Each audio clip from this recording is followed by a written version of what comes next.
What's up, Amazon sellers, and welcome back to the Sunday edition of our weekly Amazon Q&A show, where we share some e-commerce news, some stats, the occasional business maxim, and of course, we answer your guys' questions about selling on Amazon. So if you've got a question about retail arbitrage, maybe having some problems with online arbitrage, maybe you're trying to get into wholesale, or you've just got to keep a quandary, drop it in the chat and we'll do everything we can to help. And for those of you who are new here, my name is Chris Grant, and to my right is my co-host, the librocubicularist, Chris Rasick. Listen, you brought it with Salivagent, and I was like, you know what? I gotta step it up. I feel like I've been getting a little lazy. That was the adjective version of getting dunked on, getting posterized. You're like, this is my house, you know. Actually, this one actually, I think it suits you as well. It's someone who likes to read in bed. That is true. I was that's exactly what I did last night. I tell you what, I slept entirely too long on Trust Me, I'm Lying by Ryan Holiday. Oh, what a fantastic book. Yeah. It's actually probably a poor choice before going to bed, because I mean, I kind of want to write stuff down, and I'm like, oh my God, I want to, like, there's so much stuff I want to remember, and I want to notate and highlight, and it's not a close out the day kind of read. So no, not at all. It's such a good book. And honest, I'm not a big fan of the whole, like, oh, you've been red pilled or, whatever, but when I read that book, that is my version of being red pilled. I was like, oh, I no longer believe anything from the media at all. And it's kind of been that way ever since. Yeah, but it's a different kind of don't believe the media. Like, if you haven't, Conwan, it's we're talking about Trust Me, I'm Lying by Ryan Holiday. It's not the don't trust the MSM that you hear in the current political climate. It's completely different kind of don't trust the media. You'd have to read it. It's fascinating. It's going to make so many things make a lot more sense. Yeah, and if you're anything like us, there's going to be lots of notes and lots of stuff that you don't want to forget anytime soon. I may need to revisit that. Can't remember if that's one I only have on Kindle or if I've got a physical copy of that one. Yeah. Happy belated anniversary. Thank you. Thank you very much. Wish you one on the day. 17 years, I believe, correct? That is correct. So I took my wife to a dinner, and she was like, you know what? She's like, could we just have a night where it's just us? Like, we don't have to, like, you don't have to worry about, like, putting the kids to bed, or, which it's a little bit different nowadays. So I was like, sure. I was like, we live in a place where there are beautiful resorts and hotels. Is like, I'll use some points. We'll go stay somewhere nice. We'll go out to a nice dinner. And so we went to a place called Capitol Grill, which is just a great restaurant. But as we sat down, the gentleman who seated us was like, 17 years. He's like, that's incredible. He's like, do you know how many weeks that is? And I was like, well, listen, I said, I'm not sure I even want to know how many weeks that is. And apparently this guy was Rain Man, because he was like, it's 884 weeks. And I was like, well, sir, I'm not sure if you've made my night or if you are making me rethink my life's choices by telling me that. I was like, but either way, I appreciate you being able to pop that off the top of your head. So yeah, 17 years, 884 weeks. You try to get away, you get the kids taken care of, and somebody hits you with public math. Like, listen, jackass. I was told there'd be no math. if I understood it, I'd say what people tell me during when my wife and I have our anniversary, but I'm not sure what they're getting at. They usually say, "Oh, that poor girl." I don't know if that applies, so I'll just skip that part. Um, hey, before we get into the news, I wanted to ask you a question, and it certainly will devolve into me making fun of you a little bit. Uh, so this time of year, I this is probably the time where I watch more broadcast television than ever, right? Mhm. Because you got college football, you've got NFL football multiple nights of the week. Baseball moves to broadcast TV with postseason, right? So Mhm. I'm getting a lot of broadcast TV, which means a lot of commercials. And I don't know if you'll know this, but has it always been there's you can't go to a commercial break without a commercial for the iPhone 17 Pro, Mhm.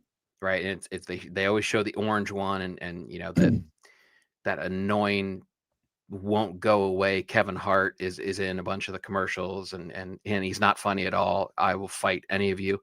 Um, if it, hot take, but have you noticed in all of the commercials, it's always the back of the phone that they show you. Mhm. Like it's basically telling you this is what you will look like to other people with the phone. Nothing about the actual phone. Like they don't show any, there's no apps, there's nothing in the commercials, the incessant commercials tells you anything about what the phone can do. It simply shows you what you might look like as you hold it to other people. And my question to you is, WTF is wrong with you people? I can understand that. I am firmly entrenched in the cult of Mac. Um, Perhaps because of the deep respect I've got for Steve Jobs. Yeah, and I know he had his flaws. I am not someone who goes out every time there is a new iPhone and gets a new one. So I usually wait a couple of years. And they have Steve Jobs is rolling in his grave. They have Mm, dropped the ball on upgrades. There's not much movement in the way that the phone looks. There's not much movement in the way that it operates. The operating system hasn't gotten any better. Um, and they're absolutely screwing the pooch on AI, in my opinion. So I will admit that. However, I still am a big fan. I do think that their products are very high quality for the most mm. part. Um, so like I'm probably never gonna. I could see myself moving away from an iPhone, but I don't see myself moving away from a MacBook. Okay, that's fair. Yeah, I don't. I've never had any Apple products, but I think I understand that. Yeah, So yeah, yeah. But it is also hard to move away. Because everything just works together now. right, I right. will I will say I am a little peeved though, because I had a pair of iPod or AirPods, and they just crapped out on me, and so I went and I bought a new pair after too much hemming and hawing, and didn't even think about what season it was and the fact that new things were going to come out, and now the new AirPods have built-in translation, and I'm like, daggone it. That is an upgrade that I would take advantage of. Because you have a lot of people speaking other languages that come into your office. Well, no, no, but I do wear my AirPods while I'm out. Okay. I go to the grocery store. I don't go and get my nails done or anything like that. But I did tell my wife, I was like, "Hey, you go get your nails done. You could borrow them, and you could see what they're saying about you." And she was like, "I don't know that I want to know what they're Yeah. saying." Yep. And I was like, "I do."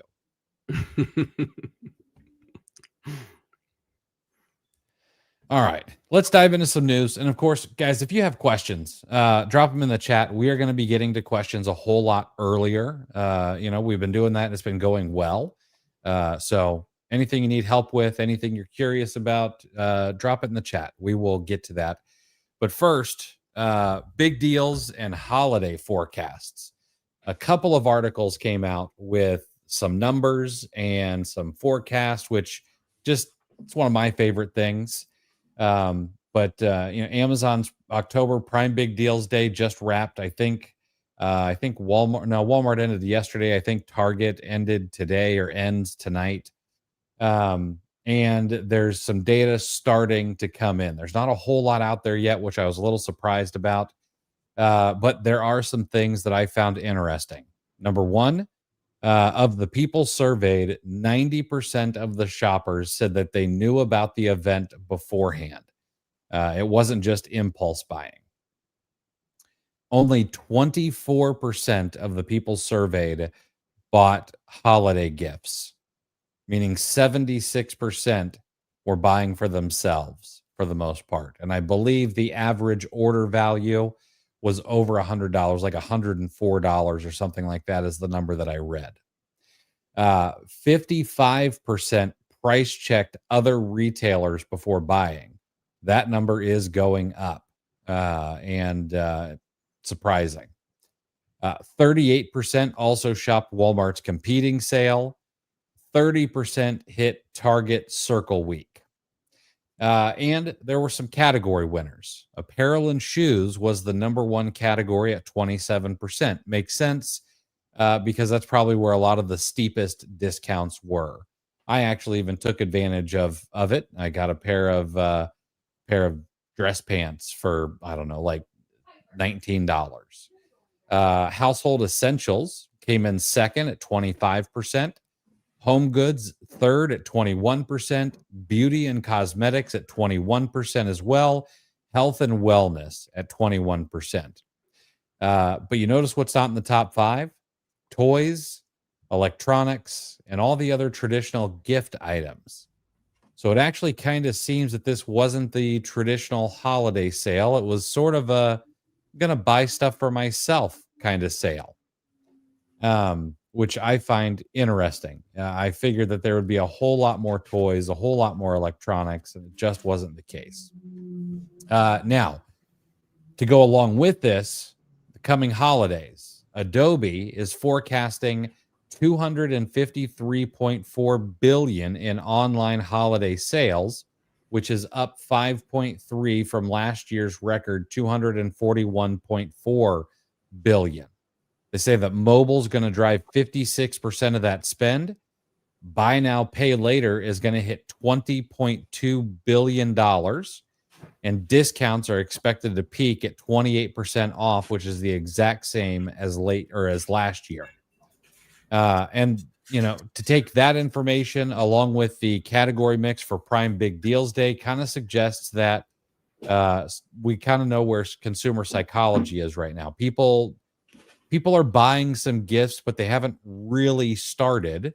They're kind of buying necessities and self-care items, which brings me to the self-care economy. All right. There is real money in the treat yourself economy. Happens to be one of my favorite niches to sell in. Beauty, wellness, home goods. People seem to be spending on themselves right now, and they're gonna spend on others down the road. So think about while you source. And one other thing I would highly suggest to think about is think about what price ranges you may want to be sourcing in. While I don't particularly like this, it's just the way it is. But I read a study today that the average consumer spend may be down around 10% this Q4, this holiday. Okay. And the average spend last year was like $1,241 for the holidays.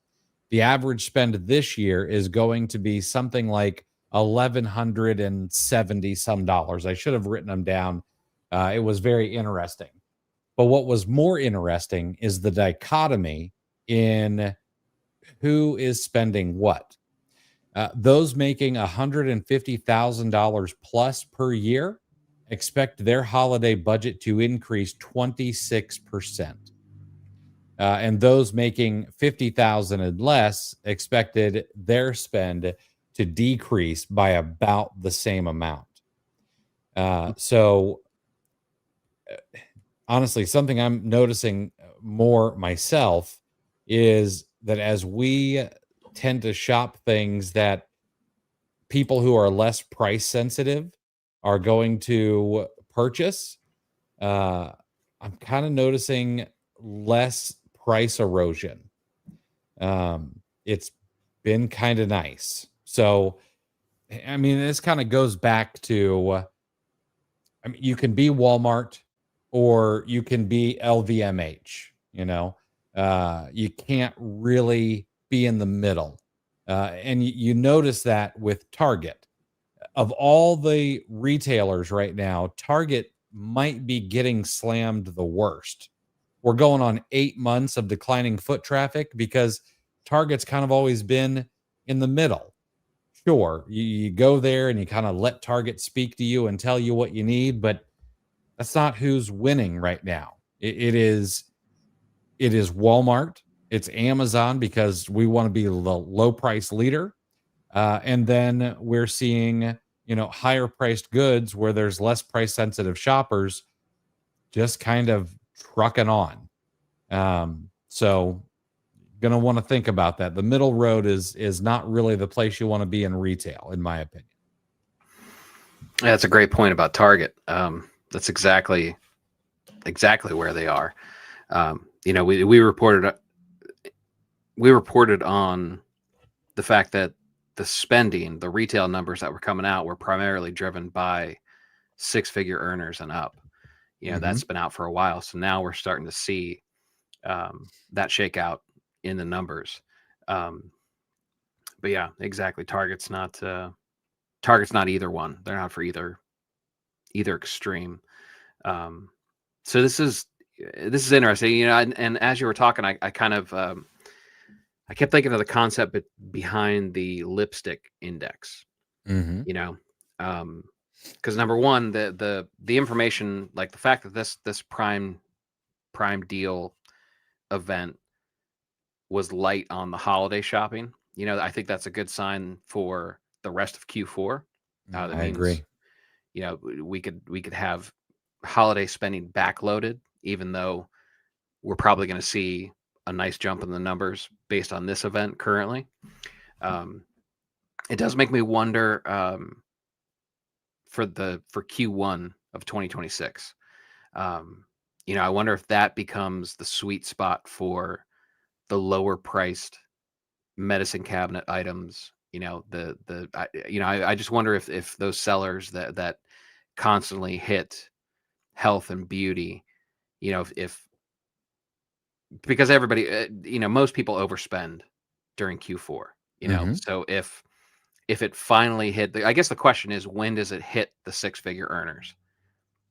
When did they start joining the lipstick index? And we're like, well, we kind of overdid it a little bit. We've been spending, and now, we're going to have to treat ourselves with lower ticket items, which isn't a bad thing. Again, you can position yourself to take advantage of that when or if it does happen too. But I'm curious to see what the numbers. Not that I want to fast forward time, through Q4 just yet, but I wonder how this plays out, Q4 versus Q1 when it's all said and done. Yeah, it's gonna be really interesting. And I know, I mean, I read a ton of the headlines. I try to read a lot of the articles. I know that there seems to be this.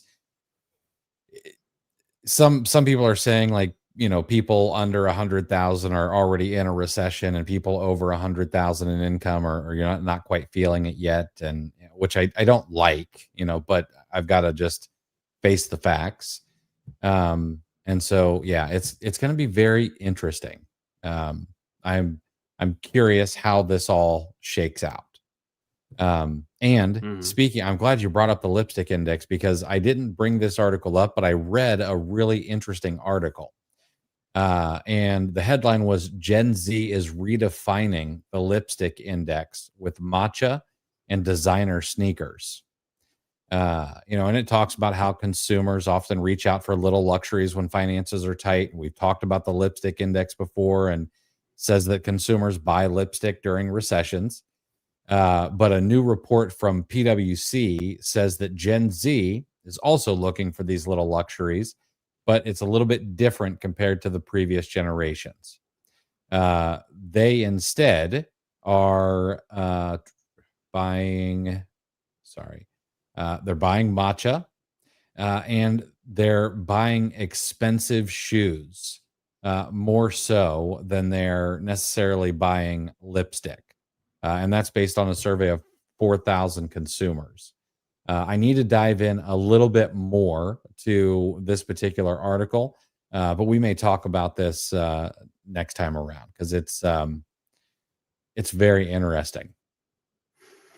Zoomers, man, they're writing their own script. They're not falling in line with the playbook of the generation playbook. I love it. Right? Yeah, absolutely. And guys, listen, I only put together 2 pieces of news this time around. So if you have questions, please make sure to drop them in the chat. We want to get to those as quickly as possible. Luke with the I love matcha frozen smoothie drinks. That honestly surprises me. From the guy who likes butterscotch candies and those disgusting strawberry candies with the goo in the middle. Um, I am incredible. I'm taken aback. And I've never tried matcha. Not once. Yeah, I don't yeah, care for tea, and matcha just looks kind of gross. Yeah, it looks gross, and like I've heard enough from the people that have tried it that don't like it. Like I don't need to explore it myself. Yeah. Like that's as far as tea goes, I love a good cup of tea. My mom has always been a tea drinker, but it's black tea. I think that's the standard. I think that's what like the Lipton tea bags are. I don't need to get adventurous. So, and probably the rise in matcha is probably based on that granola, like find out what big food isn't telling you kind of garbage. There probably has some just unfounded health claims. And so I resent it right out of the gate. I totally understand. All right, let's see here. So, Polly, appreciate the question here. I have a friend who's interested in OAC Plus. How much is it for new members? Well, we did just have, we had a sale and a 4-day trial and things like that. And we dropped the price 40%, but that is over, unfortunately. And so normally it's $297 to pay for the courses and all of that stuff, plus the first month, which is $99. But Polly, shoot me a DM, and I'll see if I can help your friend out since that sale they just missed. Amazon Con One. What is your best ASIN and source? Well, I'll tell you what. I will say it out loud here. I'll even post it in the chat. The best ASIN that I have ever sold is B like Bravo, 09, W like whiskey, L like Lima, G like golf, M like Mary, G like golf, P like Peru, or P like pterodactyl if you prefer, 9. I'm gonna go ahead and post that in the chat for you. Once you see it, you'll easily be able to find the source. So you go ahead and have at that.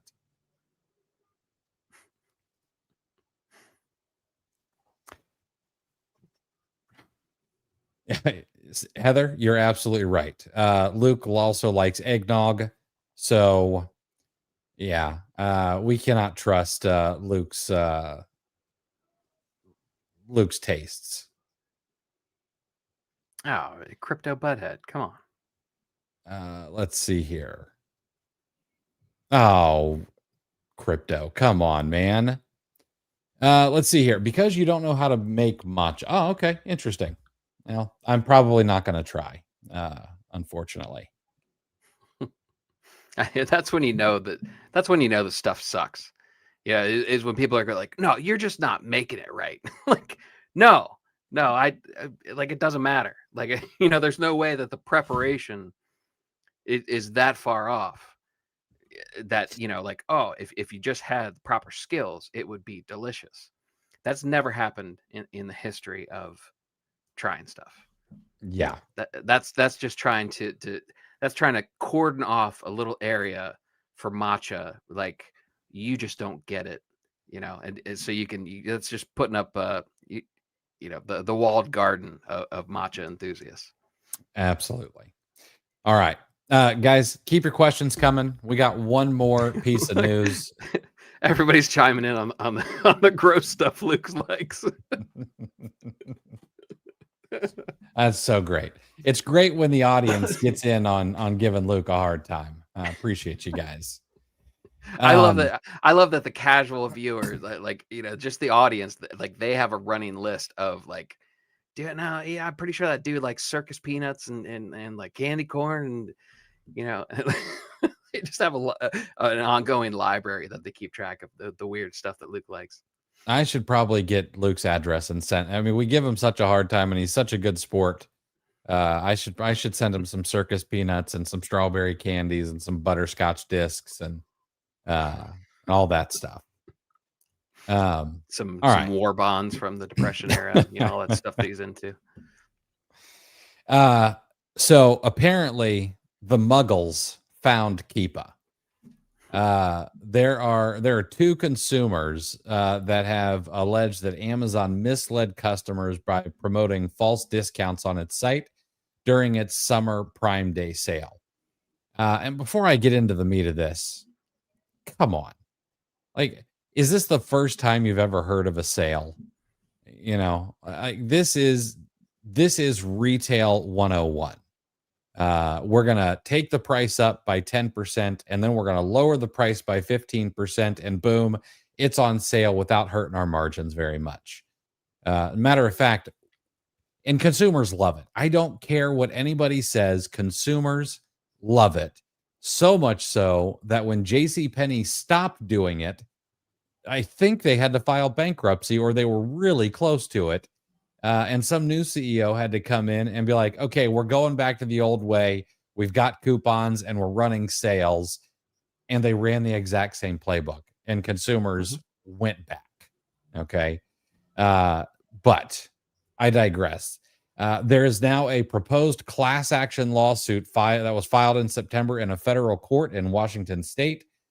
Plaintiffs Kathy Armstrong of California and Aluwa Fasudo of Maryland claim that Amazon used fictional list prices to calculate its recent Prime Day percentage discounts, making deals appear better than they actually were.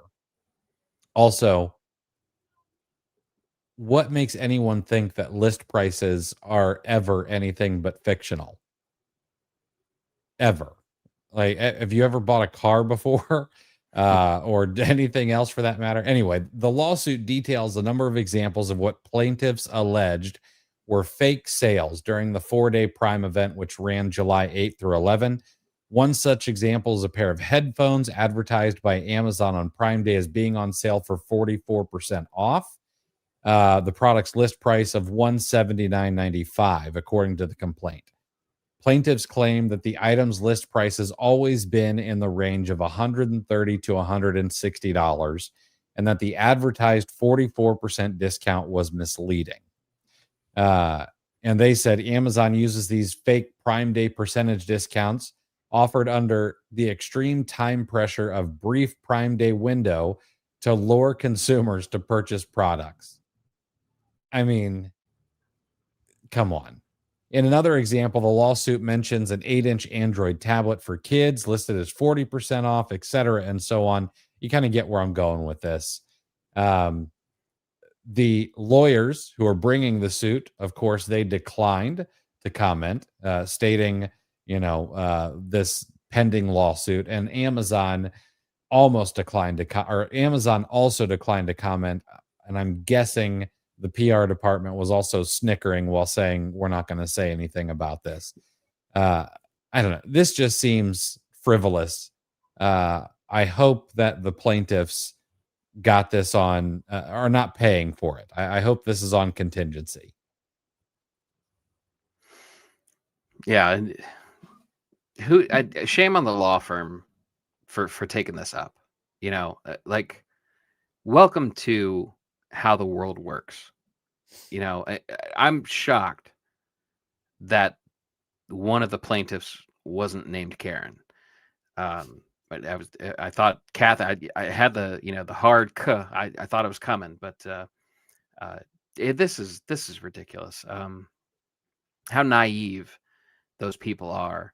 And if anybody knows them, like, you want an easy mark, like they should have probably filed anonymously and not let their names, because I mean they're about to have some people knocking on their doors. They're going to have a brand new Kirby sweeper here real soon, among other things.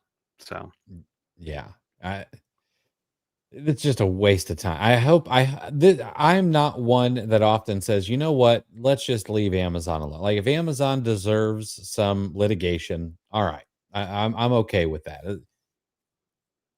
This one's ridiculous. It's just stupid. I mean, yeah, wouldn't you need to pull in every single retailer in the country into this kind of lawsuit instead of just focusing on Amazon? and just put capitalism on trial. Yeah. Apparently, has there ever been, like, tell me you own a timeshare without telling me you own a timeshare? You Yeah, know, absolutely. Uh, and Luke, I totally agree with you. Yeah, Prime Day sale, they do suck. So does every other sale. If you really follow sales and prices closely, like rollbacks, they also suck. I bought something. I ordered groceries today. Matter of fact, I think they may have just been delivered, but I ordered groceries today on Walmart, had them delivered, and I bought something on a rollback. It was $6, and they're like, "Oh, it's down from $6.88." No, last week and the week before and the week before that, it was $6.13. You're not fooling me, but only because I pay attention. It's just the way it is. the thing I always fall for is the Walmart cash.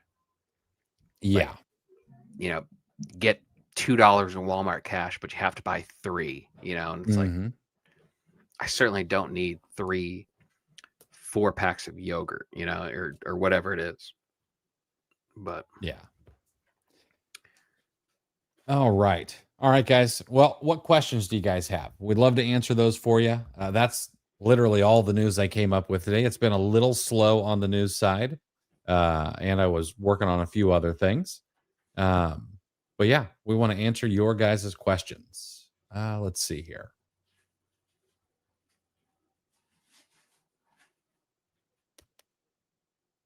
Look, maybe I'll tell you what. Maybe we have some time to be a little vulnerable here. So I'm not ready for Q4. Really struggling to hit Q4 spend goals, mostly because I don't have good habits for consistent daily sourcing.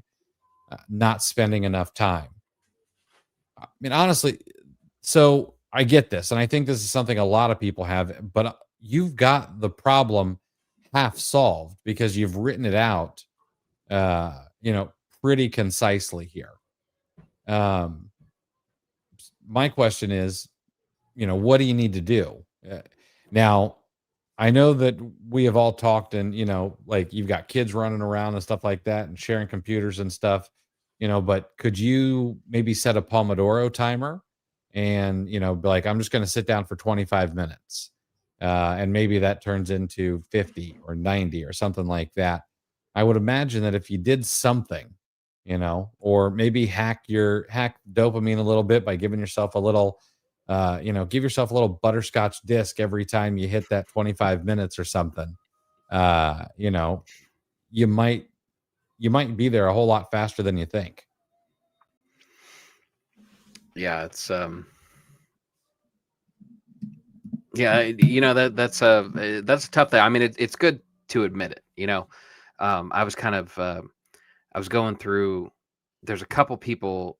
I have an Amazon FBA list that I keep on Twitter, and I don't edit it nearly enough. And there's a couple people that I didn't realize until they started posting again that they hadn't posted.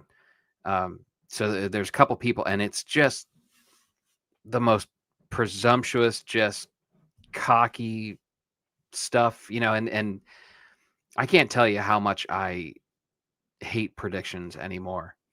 Like they used to be worth something. Like you used to have to put your name out there, and your reputation used to ride on it. Now you can just post whatever, and just sweep it under the rug later. Freezing cold takes Twitter account can only keep up on so many things. But there's a lot of pomp out there, so it's a bit refreshing to actually hear that it's like, yeah, I'm not hitting my spend goals. It's that takes some analysis, and because it's yeah, the question is why. I mean, obviously you kind of have to sit and ask yourself why. What's getting in the way? Is it um is it the admin stuff? Is it simply you're more prone to distraction? Is it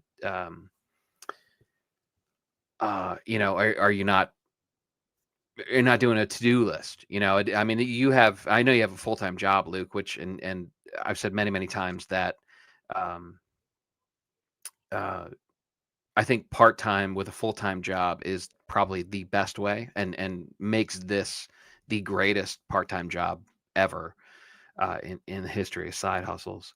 Um, because that's the challenge, because you only have tight windows. You have a full-time job and you have a family, so you really have to hit it hard when you have those windows. That's going to build efficiency for if you ever go full-time.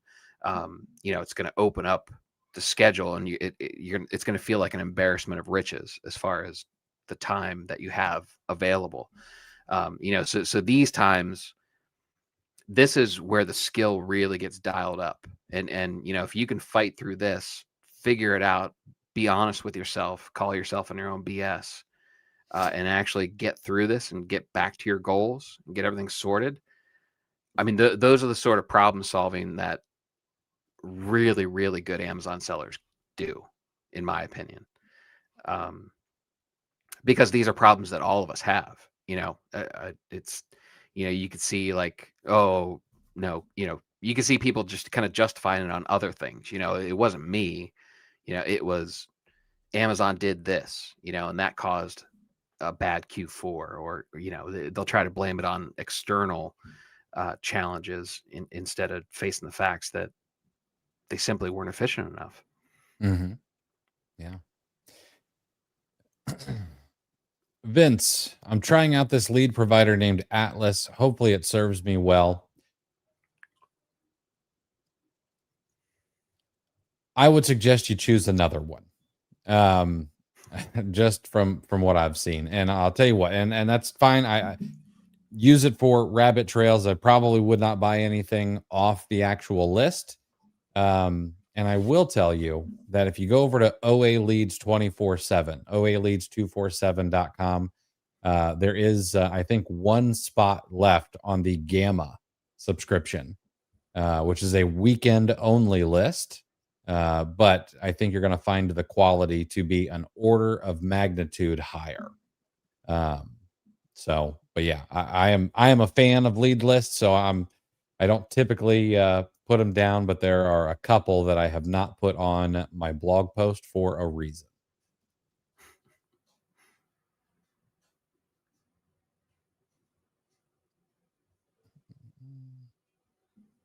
Hey, Polly. Yeah, absolutely. I'm glad everyone liked that the rabbit trail training on Thursday. It needed to be updated a little bit.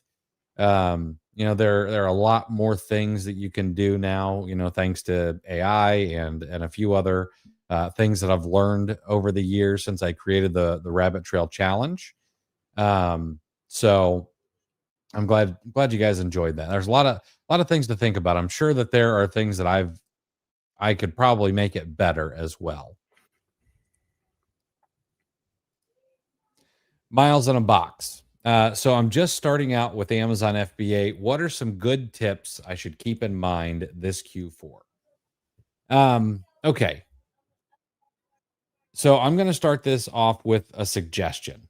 And this is not me throwing shade or anything like that. This is an honest suggestion to help you get better answers. Okay. There is there's a blog post or an essay by George Mack about high agency. You can read it over at highagency.com. Highly suggest that you read it. Chris, have you read that yet? No, I'm actually going to write that down so I can finally get to it. Yeah. Fantastic read.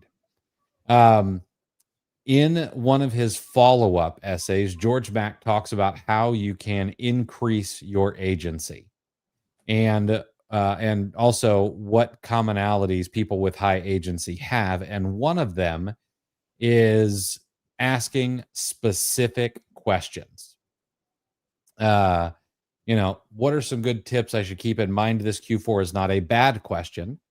However, what are some things, like what are one or two things that I should do, to source whatever this Q4 or from this particular retailer, and we'll give you much, much better answers. Okay.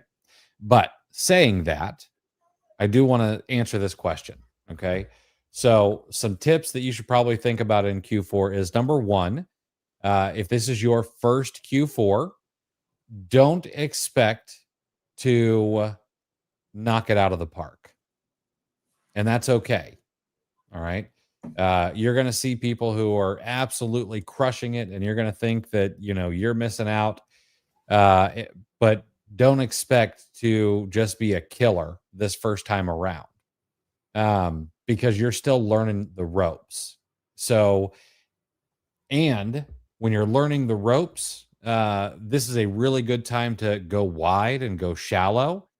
But what's going to happen is you're maybe going to find a product, or maybe you're going to, team up with somebody and they're going to share a lead with you. And it's going to feel like the best thing you've ever done. And maybe the first 20% of the sales are going really, really well. And then maybe it starts to get a little worse, but you've gone really deep on it. You spent all your sourcing capital on it. And then all of a sudden, by the time you're done selling, because you have to sell it, some of it at a loss, maybe you're just break even in total. Okay. So Q4 not only amplifies good decisions, it also amplifies bad decisions. And the best way not to have to pay that tax, that bad decision tax, is by going very wide and very shallow. Let the bad decisions be small enough that you can come back from, and the good decisions be good enough that they float those bad decisions while you're learning.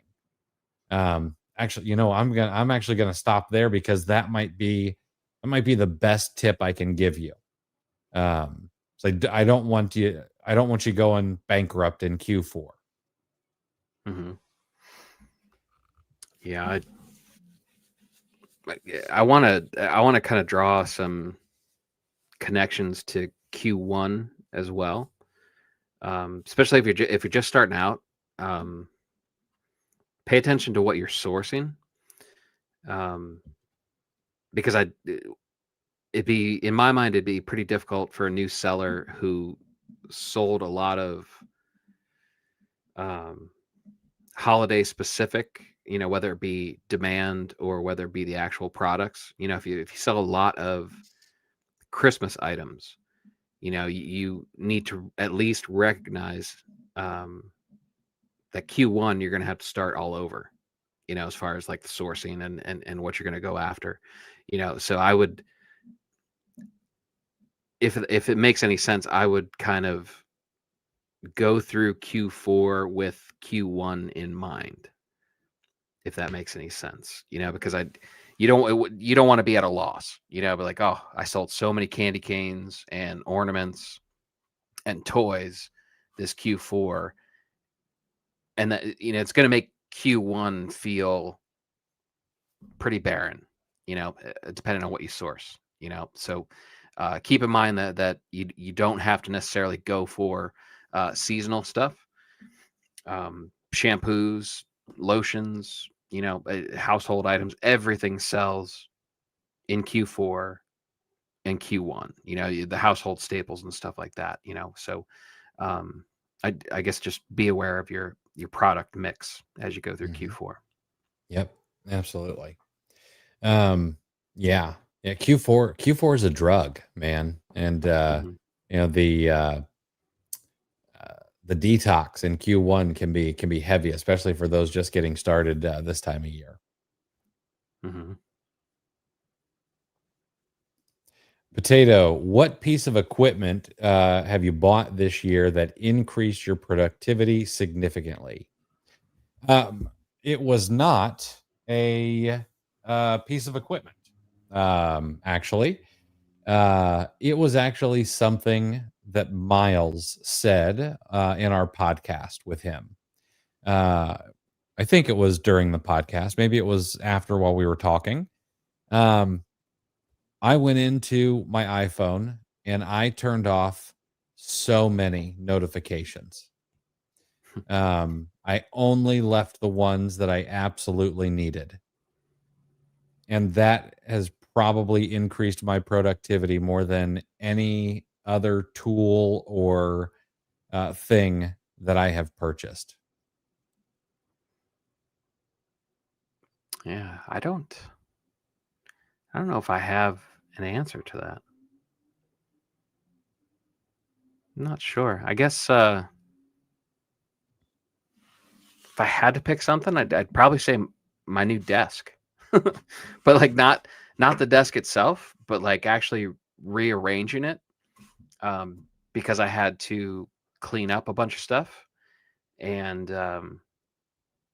kind of having stuff more tidy actually made me more productive. It's I come into my office and I like how it looks, instead of walking in and like pushing stuff aside, like to be done later, like messes and stuff like that. So actually like kind of cleaning it up and making a good workspace something that I liked looking at, and kind of like, because I've always said like with cars.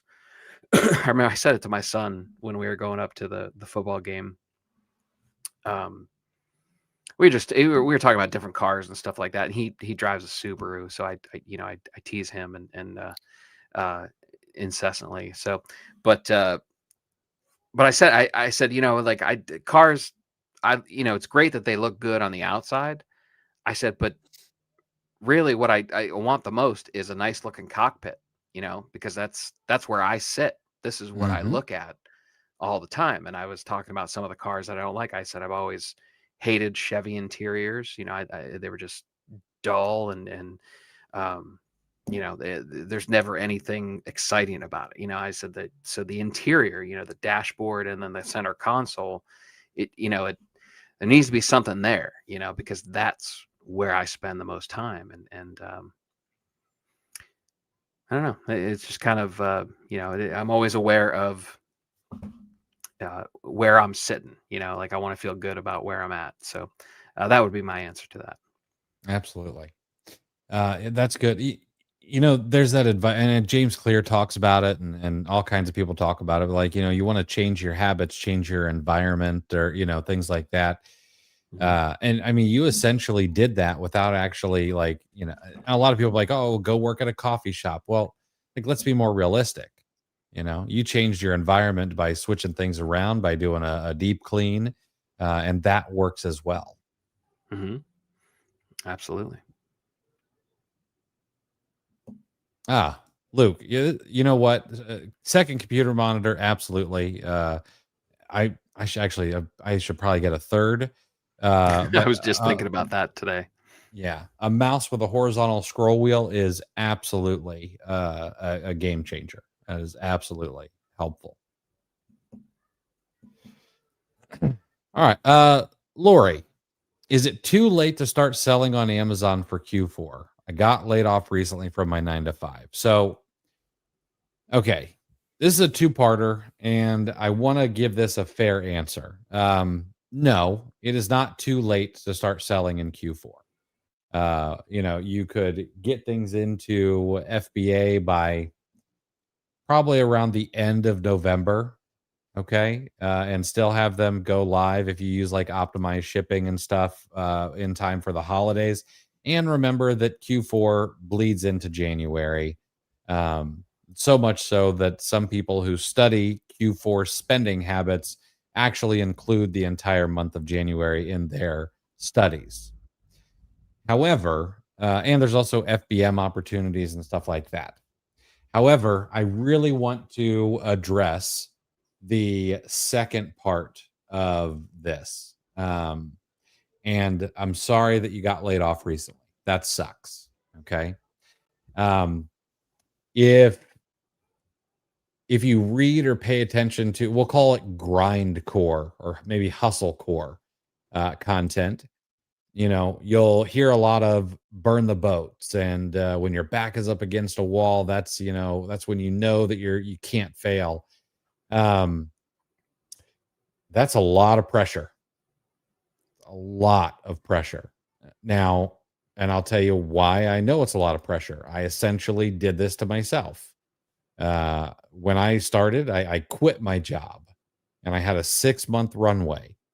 um it was not a good time. It was not a fun time. It was There was a lot more time where I spent too much time, taking naps to get away from the reality of what I needed to do to get done.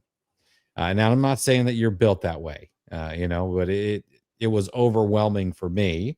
And I worry that decisions in a time like this may not always be the best. So now, would I ever be like, you know what? Don't do it. You need to do something else. No, I think there is money to be made here. But I do want you to be very, very cautious, especially if you do feel like your back is up against a wall. Yeah, it's I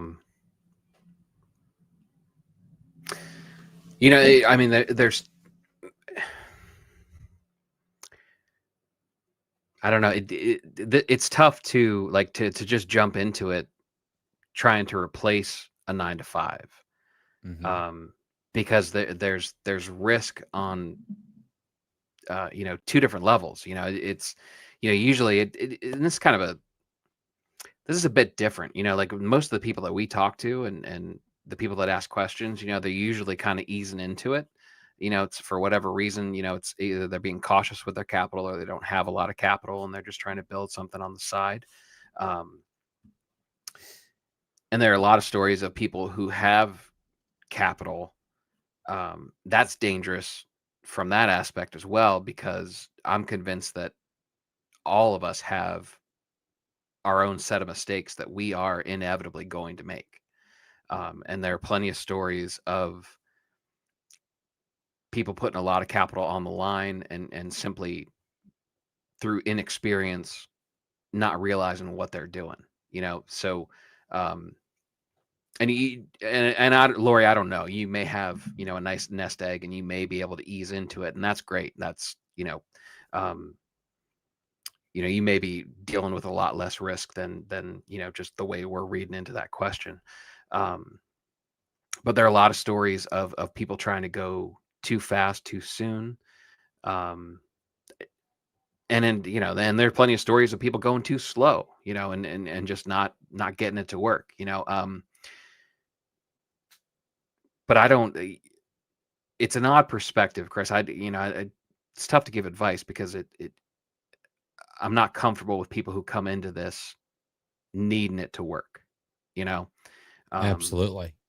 Yeah. you set up a certain runway. So your decision was calculated to a certain degree, um, and you prepared for it.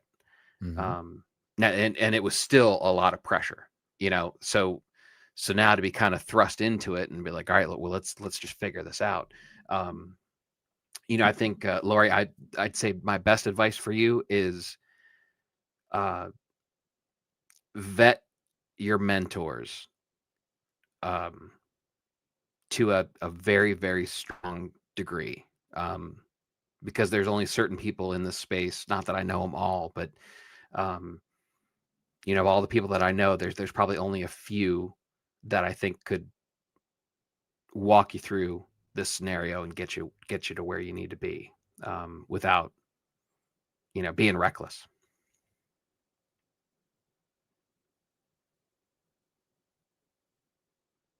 Internet issue, it looks like. There we go. Looks like we're back. All right. I'm sorry. International Center for Translations. Sorry, I might not be clear. How do I test a VA to understand if they are good and suitable for a second step? Would it be a trial week? Yeah, I think a trial week. See, this actually kind of tough. So the thing is, if they don't know anything, if they're coming off the street and you need to do training, a week is not going to do it. Because you need to get them up to par. You need to get them to learn, your ways, that kind of stuff.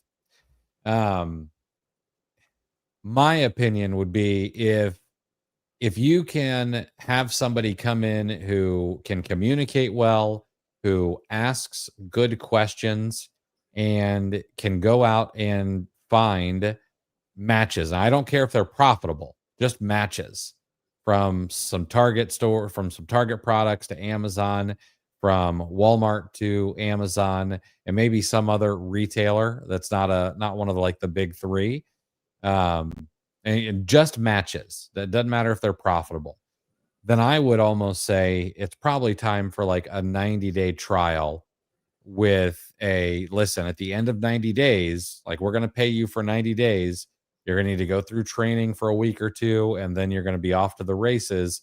But at the end of 90 days, if things aren't up to snuff, and have some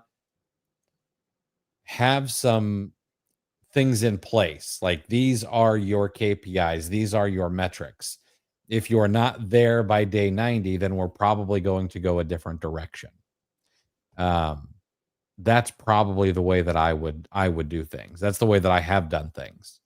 Because I don't think that 1 week you're going to be like, oh, this person doesn't know how to source. Well, of course not. You didn't know how to source in a week.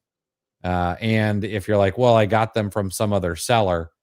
Okay. You got to break all their bad habits now. And you got to get them, into your way of doing things. Yeah. It's yeah. I mean, I don't even think a week is long enough to kind of get a base, or maybe at best that you kind of get a baseline for how they source, and then kind of go from there, because and not only you have to figure out what you're working with as far as their baseline, what they look at, to kind of get a feel for the kinds of stores and kinds of matches that they're going to pull back.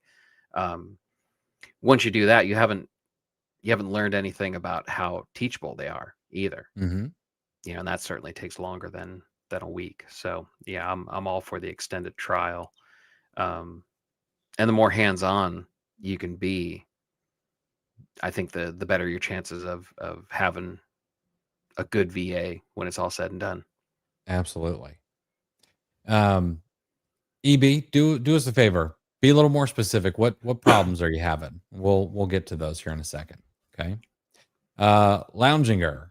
Do you guys ramp up daily working hours in Q4 from October to November, then December, either scheduled or organically? No, but I'll tell you the reason why. For me, working is my video game. And so like if I'm not spending time with my family, or taking one of the kids to a volleyball game or whatever, I'm working. So there's not really much more. There's not really any more hours in the day for me to work, because this is what I enjoy doing, other than reading. Like I'm just not, I'm not going out to the mall, or to a bunch of farmers markets on the weekends, because I would much rather be here working or learning or reading.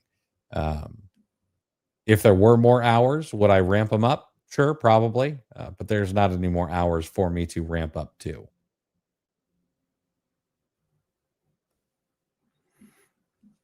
Yeah. That's kind of that's a bit out of context for what we do, in my opinion. Because there isn't like the output isn't necessarily as measurable as something, like factory work. Like I spent a 90-day trial period at a potato chip factory. My results were very, very measurable. It was I either got through the amount of potatoes that I needed to get through, or I didn't. Right. It was also midnights, and that is just, I'm not wired for midnight shift, for the graveyard shift. So look, I don't, I am very hard on myself, and I'm very honest, about just how efficient I really am. Um, so it's not necessarily a ramp up for working hours. It's a ramp up in efficiency. Um, because I kind of, my day is, I spend pretty much all day at this desk, for one reason or another, and I'm most of the time I'm working, but I also read, and I also watch football games, and um, so it's a matter, and I just, like, well, here's an example. I opened up the second list, right? This is the third weekend of the Gamma list for OA Leads 24/7. Um, and that was, um, that's funny, potato. Um, it, I mean, I had to like, it was half like pep talk, half like tough love, because I don't have more hours. I can't sit at this desk any longer than I already do. So it's a matter of going, all right, you know what? I need to call myself on my own bullshit. Like, you're not working, so it's like, all right, I need to get this done. So I need to, I needed to set up markers, and it's like, okay, I need to get through. Let me find 3 leads, and then I'll cross off that 3, and then I'll look at the time and see how long that took me. And then, so I have to fit more work. I have to get more out of the time that I'm working, and it was a lot of pressure. Like, I was pretty anxious about it for a while. I probably put it off about a month longer than I originally intended to open the second list, simply because I was scared. Um, I I at the same time, I love working for myself, and I'm also a lazy bastard. I am both the worst boss and the worst employee, in a company of one. So so I don't know if this is making any sense, but it's basically, I had to shorten my deadlines. I had to move the goalposts in a little bit, allow myself less freedom, and just say, like, look at myself in the mirror and say, you know what, you spent all day there. You have more in you than this, and so it's a matter of tapping into it. So it's kind of, you kind of set it, it kind of goes with the uh, Parkinson's law, that the amount of work that you have will stretch to the amount of time that you allot it. So the productivity hack to fight against that is to give yourself less time. Like, if I have 4 hours to find, X number of leads, keep the same amount of leads. Say I need to find 10 leads. If I give myself 4 hours, shorten it to 2. Most of the times you'll find that you get it done and now you got 2 extra hours, which Mhm. oversimplification, but you kind of see. So so ramping it. So it's not time that gets ramped up. It's output and efficiency that gets ramped up. If any Yeah. of that makes any sense. I feel like I was Yeah. rambling. No, that makes a lot of sense. And it reminds me of something I was reading not too long ago, and it was something to the fact like you ever notice the people who say that say or act that they're so busy actually don't really get a whole lot done. Um, Hmm. so I have tried to remove that phrase from my language. I can't say I'm too busy because I'm not. I am not as productive as I should be. Is really what it is. Yep. Yeah, I'm teaching myself a lot of lessons that I teach, my kids. Like language matters. What you say out loud is often a reflection of what you say inside, and you need to be careful with your words. Um, anyway, that's a whole nother tangent. Lori, I just want to take a I'm sorry to hear this. This is a bad time for, I mean, it's never a good time to be laid off, but having someone move in and it being right around the holidays or the holidays being right around the corner. Um, I wish there was something more I could do for you, but other than, wish you the best of luck. And I hope you either find something new or find something that, sustains you. um, I'm sorry. Potato, any news on the interview with Jim Rowe who buys auction items? Yeah, this is another one of those cases of me not being as productive as I should be. I think we have 5 or 6 podcasts in the pipe. And I will have the request for thumbnails into the thumbnail guy tomorrow because that's what I'm waiting on is thumbnails. So by the end of the week, we'll have at least 2 podcast episodes up.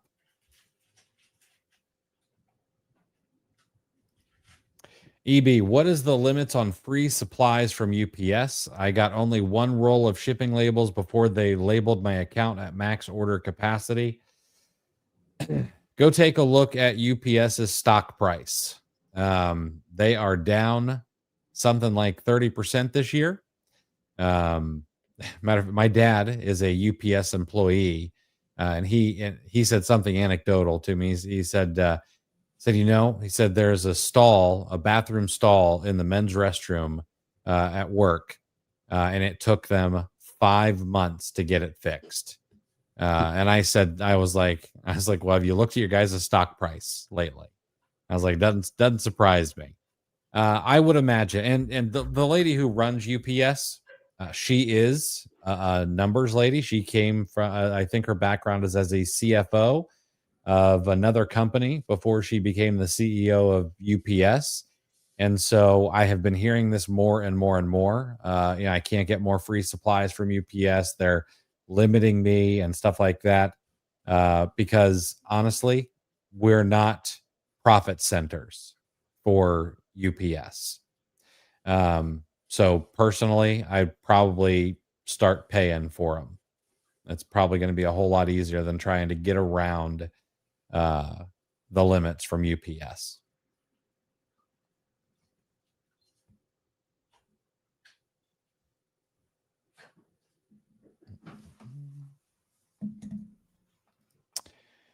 Thank you for answering my VA question. Another one. What product or category might seem juicy but is actually not during Q4 for newcomers? Easy. Stay away from Halloween costumes. Don't sell them. I don't care if they make $50, $100, $200 a sale. It's not worth your time. And it's not worth the amount of returns that you will get. I would say second place is probably any sort of holiday inflatable. Unless you want to be in the rental business where you don't actually get paid anything, those two products are horrible.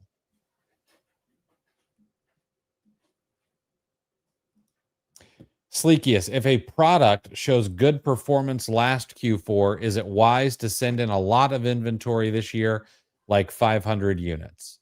If I'm talking 500 units of something, I would want more than one Q4 showing me that there is increased movement, and I'm probably going to want some prior experience myself. Or a whole lot of capital. Uh, and 500 units is, 1/20th of what I'm gonna send in number of units in Q4. It just seems like an awful lot when it comes to arbitrage for one product. Yeah, I'm it just kind of the way I'm wired. 50 units of 10 different products sounds a lot wiser, just off the rip, without any analysis or anything like that. Um, you know, 5 ASINs, 100 units of 5 ASINs, that seems much, much more grounded than going 500 units on something. EB, is it only the listing creator that can appeal restricted ASINs? By restricted, do you mean that you've become gated, or is it restricted to sell on Amazon? Because I mean that depends.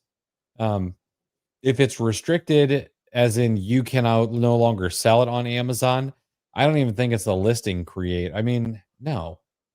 If for some reason Amazon has stated that this is not allowed for sale on Amazon and it's incorrect, like they labeled something of mine a pesticide, I can show them the documentation that shows it's not a pesticide, even though I didn't create the listing, nor am I the brand owner.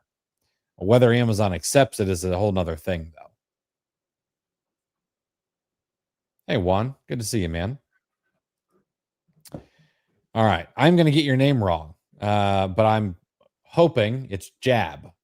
As a pretty new seller, I tend to do a lot of TA and storefront stalking. I use Keepa with storefront stalking historical sellers on a listing. I'm not finding much success. Any advice on this? Well, one, you're probably spreading yourself a bit too thin.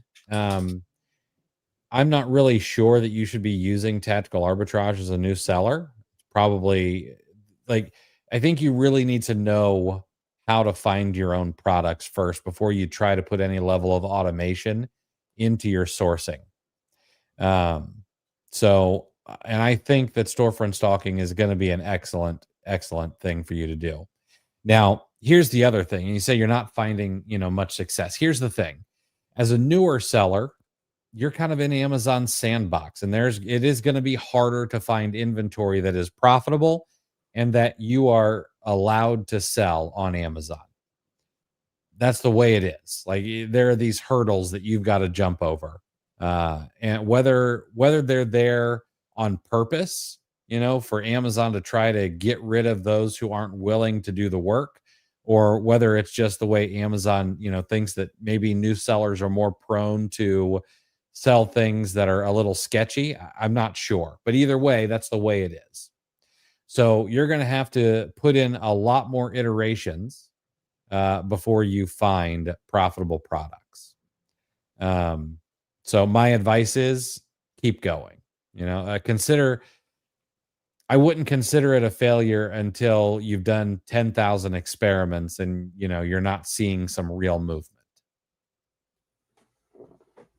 Yeah, the next new seller that realizes how many reps it takes starting out will be the first. Mm-hmm. Lounginger, you mentioned optimized shipping for December and answering someone's question earlier. What is that? Optimized shipping means sending in 5 boxes with the equal number of units in each box. So means you have to buy things in multiples of 5, whether that is buying 5 units or 10 units or 25 units. Uh, they just have to be in multiples of 5. And then, oh, and sorry, I guess further than that is Amazon then routes the boxes to the best places for each one of those boxes to be. Meaning you're not going to send to one distribution center, you're going to send to 5 different fulfillment centers, most likely.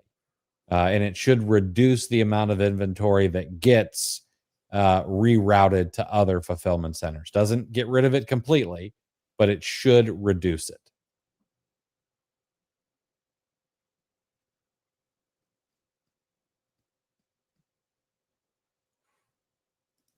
EB, is there something good or a category to sell on Walmart? I want to keep my account active for future use.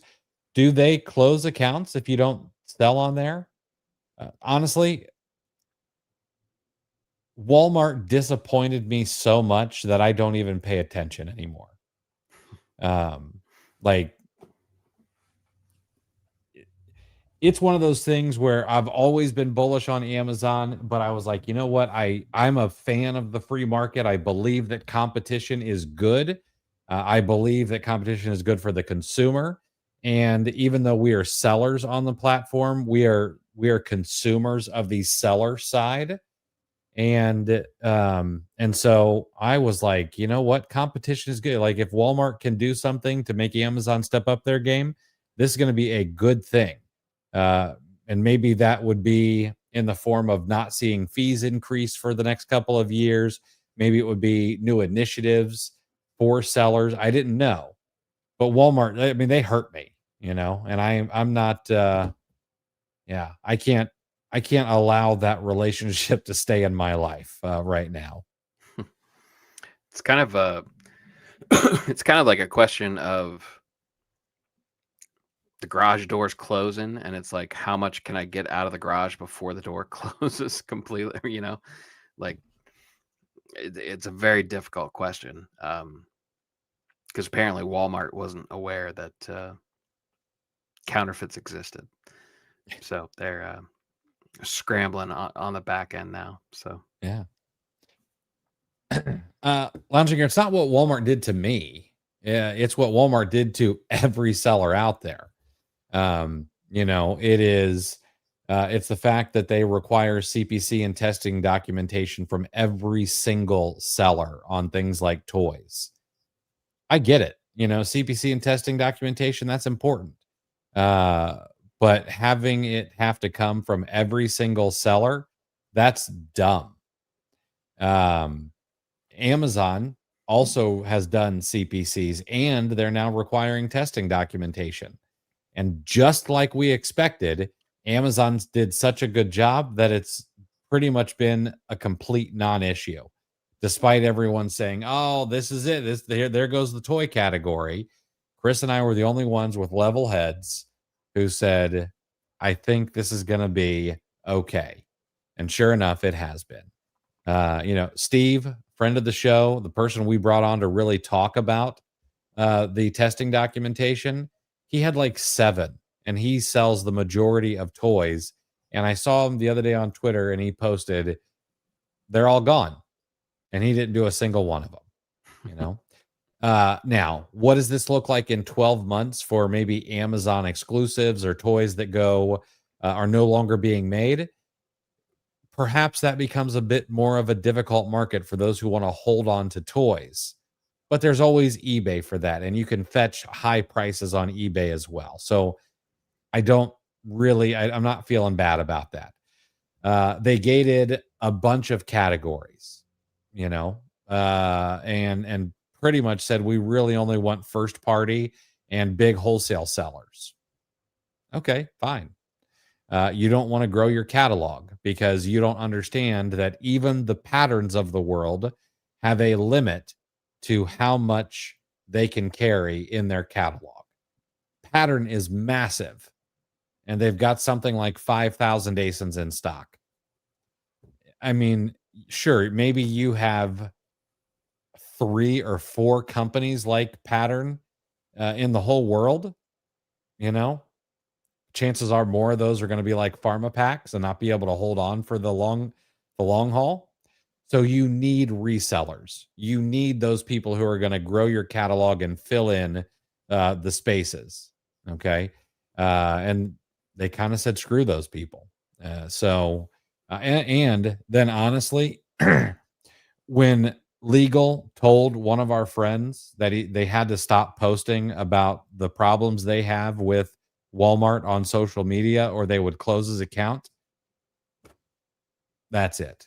You know, I understand that you don't want negative press, but to silence someone with a threat like that, I don't care for that. Yeah, and it's evidence that they have no idea what they're doing. Um, which is, we have a show at some point in time, at least one show where we were curious when Walmart was going to Walmart things up, um, and that's exactly what happened. You know, and I mean, just to make the safety information, uh, put that on each individual seller, just is proof that they don't understand. They lost the plot. You know, like, I understand there are regulations, and you know, now we have, you know, the information has to be updated annually with Amazon. Fine, you know, I mean, stay within the regulations that you need to stay within, you know, to be compliant. You know, none of us can fault a company for being compliant, you know, from the, you know, whatever's handed down from the regulators, right? It's ridiculous to argue anything along those lines. But the point was to ensure that the toys are safe for the children to play with. If one seller provides that information, that accomplishes the goal. You know, like, okay, it's been tested, it's been proven that this is safe for our customers and their Mhm. children. To put that on And every then, single seller is just, you lost the plot. yeah, if you want to put something on every single seller, make every single like they already make you have an LLC, or they did at least when I signed up. Make them carry insurance and prove that they have insurance coverage.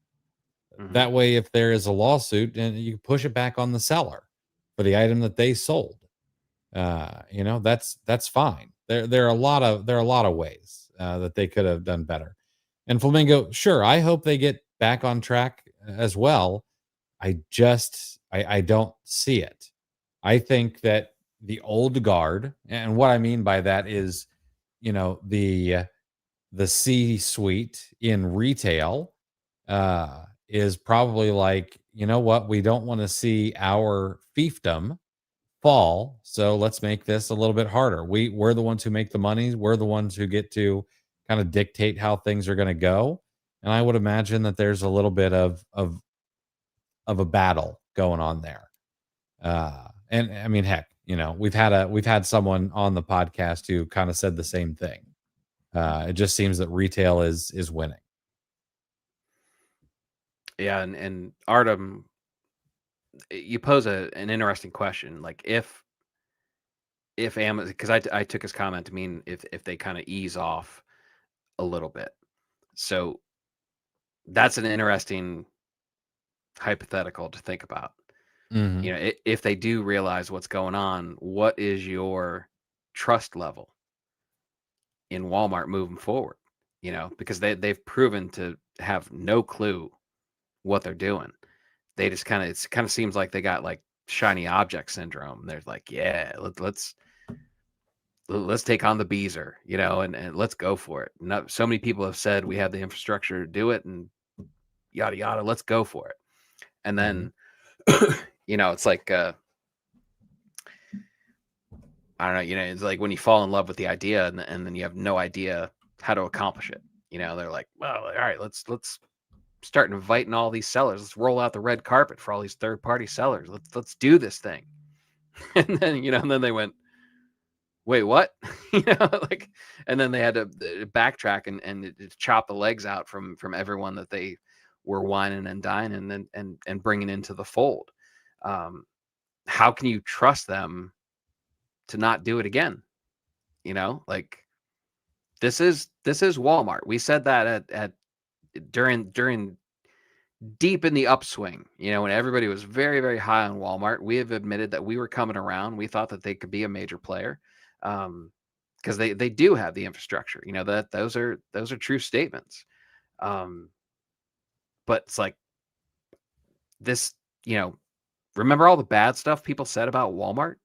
Remember the horror stories, and it wasn't that long ago. Well, it is to Luke, because nothing happened before he was born.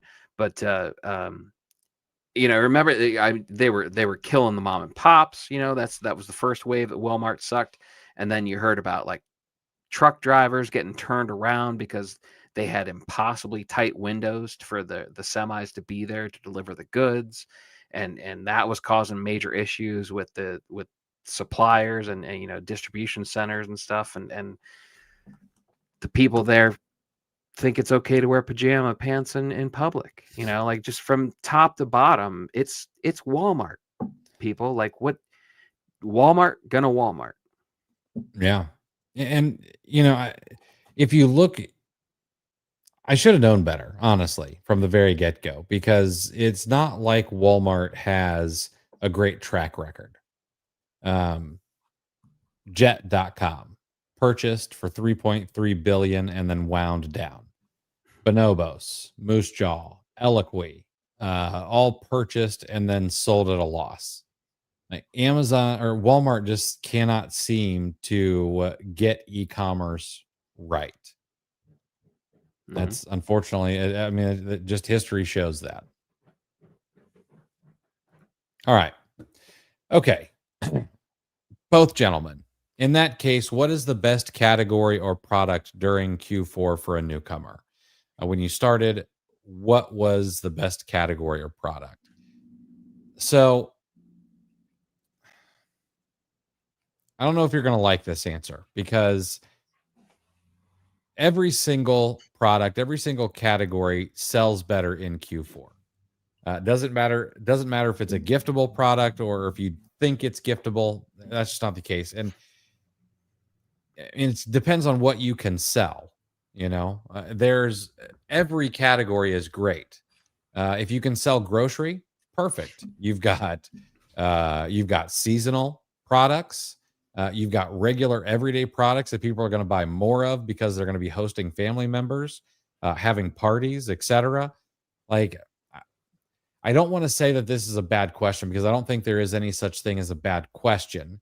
It's just that it's not specific. I know you seem to be wanting a direction to go into, and the problem is we can't answer that for you on your individual case, because we don't know what you can sell, or maybe what you have some product knowledge of, or anything like that. Rising tide lifts all boats. Okay. Toys are great. Makeup and beauty is great. People buy it to go to parties, to go to work, and for gifts. People are buying everything, so what can you sell and what can you source profitably? That is the best thing to focus on. And then, what was the best category or product when I started? I mean, I don't know how old you are, but it was over a decade ago when I started. So that would not be helpful to you now, unfortunately. Yeah, and what is the best category product? Or actually, I'll take the second question. When you started, what was your best category / product? I have no idea, because I didn't care. I just needed, it was the products that had the green permission to sell, and the ones with a positive profit number. Other than that, I have no idea what they were. And that's not a cop out. I think you're looking for more rigid of a framework than reality when it comes to, at least from my experience as an arbitrager, right? And here's the proof. And I have a friend I have a couple people have asked me, hey, what do you do? Right. And, tell me in the comments if this sounds familiar. um, they say, what do you do? And I say, well, I'm in e-commerce. I sell retail products on the internet. And sometimes I'll say, hey, multiple marketplaces. Sometimes I say Amazon. Depends on who I'm talking to. Most of the time, the question that follows is, oh, really? What do you sell? Is any arbitrager out there actually able to answer that question? I have no idea how to answer that question. And I end up giving some ridiculous response that sounds like I make it up. I mean, I think they probably think I'm secretly like a internet gambler or something. Like or I'm doing something shady, because I can't. That's how vague this question is. But it's true because look, I used to go into closeout stores and I go aisle by aisle. Like if I say, hey, I'm walking into a grocery outlet, or well, no, not grocery outlet. That's a little bit too specific. But I'm going into Ollie's, and Ollie's is closeout, right? You're gonna and if I remember correctly, I would go down the grocery aisle first, and can I sell it? Is it profitable? That's it. That's the only requirements, right? So, was I selling turkey basting kits? Absolutely. Was I selling car wax? Absolutely. Was I selling Febreze air fresheners? Yep. Was I selling Pantene shampoo? Yep. Was I selling Ricky Ricardo? No, not one of the who was J Lo's ex? Iglesias hair care product. Yep. Like, yeah, I sell whatever I can. I can't answer that question. Like, what do you sell? I positive crooked numbers, whatever comes back. So yeah, I have no idea because if it was profitable, I grabbed it and I sold it, especially as a new seller because I was in the sandbox, and the approvals were few and far between before I had a track record, Mhm. so. I also just tell people I sell adult diapers. They don't want to. They don't ask me more questions after that. Yeah, I remember that I had an entire case of maxi pads spill out, like in the country. Like I was out there in Ohio, like no street lights, a whole bunch of flannel and pickup trucks, and my cart hit the curb. I was trying to get away with one less shopping cart, so it was piled up pretty high, and I hit that curb, and just all these maxi pads just poof out in the parking lot. So there I am, my ass sticking up in the air, picking up maxi pads, trying to put them back in my cart, while Bubba Ray and Earl drive past with curious glances. I've got something I want to say, but I'll have to do it off. I'll have to do it off air. Thank you. All right. Let's see here. Bit off topic, but in the realm of Walmart, do you guys think that there will be additional regulations imposed on Whatnot? Heard about a raid on a big shoe seller in California earlier this month. If I'm not mistaken, that shoe reseller they may have been on Whatnot, but I think that they were also at a retail store. Um, I don't know. I kind of see Whatnot as an eBay competitor more than anything else, just with a different twist to it. I'm glad they're finding their niche, but I don't see them imposing a lot of restrictions, like an Amazon or a Walmart.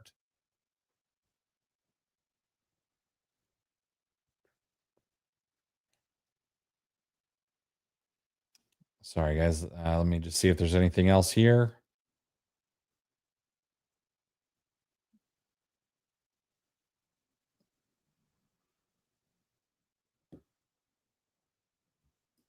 Oh, I wasn't gonna pick on Rasic on air. I was gonna make a joke, but it might be a little too off color. So I'm gonna keep it to myself. So All right, guys. Well, listen, we've been doing this for 90 minutes. We should probably wrap it up there. However, well, Chris will be back on Wednesday. I unfortunately will be at volleyball playoffs. Oh, okay. Important question. Who are each of your favorite bands? Chris, you want to go first? Uh, Big fan of Rubber. No, I'm kidding. Yeah, no, I mean, it have to be. I can't pick anything else aside from Dave Matthews Band. Um, been a fan since '94. Was the first time I saw him. Seen him about coming up on about 40 times live. So, Man, this is tough. Because I have a I have a varied interest in music. Like I will literally I listen to grunge and rock and but also and people would never expect this of me. And as a matter of fact, people are like, nah. But I will listen to like some hardcore gangster rap. And I like all of it. However, there was one band that pretty much um was the soundtrack for an entire summer as I was, becoming of age, as a kid, and it was Collective Soul. So that's probably their album. I mean, just on repeat for an entire summer one year. So they're probably up there, but like I like Nirvana, and anything that Dr. Dre puts his hands on, I really enjoy. So um, I just thought of something that I meant to tell you. Uh, oh no, I can't say it on air. Ah, well, with that, guys, Chris and I are going to go to the unrated version of the rest of this conversation, and Juan just called you a Swifty. Well, I see, and he doesn't even. I think I only posted it on Facebook, which